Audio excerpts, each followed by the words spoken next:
Hello guys, ഞാൻ 10 മണിക്ക് ആയപ്പോഴാട്ടോ food കഴിച്ചത്. പിന്നെ ഒരു 11:30 പിന്നെ ഭയങ്കര വിശപ്പാണ്.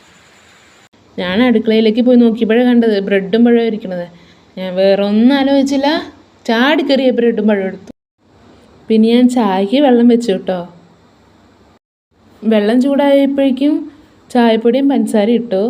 2 മിനിറ്റ് കഴിഞ്ഞപ്പോഴേക്കും ചായ തിളച്ചു കേട്ടോ. ഞാൻ പിന്നെ അങ്ങനെ ചായ ഒന്നും കുടിക്കാറില്ല, വല്ലപ്പോഴൊക്കെ തോന്നണേ. അങ്ങനെ എൻ്റെ ചായ റെഡിയായി ഗൈസ്. അപ്പോഴാണ് നമ്മുടെ ചായ സാറ് മുട്ടൻ പണി തന്നിട്ടോ. ഭയങ്കര ചൂട്. അപ്പം ഞാൻ വേറെ കപ്പ് എടുത്തിട്ട് അതിൽ അങ്ങോട്ടും ഇങ്ങോട്ടും ആറ്റി. അപ്പോഴേക്കും ചൂടൊക്കെ മാറി കേട്ടോ. ഞാനിങ്ങനെയാണ്, എനിക്കാണ് ഫുഡ് കഴിച്ച് കഴിഞ്ഞാൽ പിന്നെ 1 മണിക്കൂറൊക്കെ കഴിഞ്ഞ് പിന്നെയും വിശക്കും. അത് സമയമൊന്നും ഞാൻ നോക്കില്ല. 12 മണിയായാലും 1 മണിയായാലും ഞാൻ ചായ എന്തെങ്കിലുമൊക്കെ ഇട്ട് കുടിക്കും കേട്ടോ. അങ്ങനെ എൻ്റെ വിശപ്പൊക്കെ മാറി കേട്ടോ. പിന്നെ നിങ്ങൾക്ക് എൻ്റെ വീഡിയോ ഇഷ്ടമായിട്ടുണ്ടെങ്കിൽ എൻ്റെ ചാനൽ സബ്സ്ക്രൈബ് ചെയ്യുക, ഷെയർ ചെയ്യുക, കമൻറ്റ് ചെയ്യുക കേട്ടോ. പിന്നെ അടുത്ത വീഡിയോ ആയിട്ട് പിന്നെ കാണാം. ടാറ്റാ.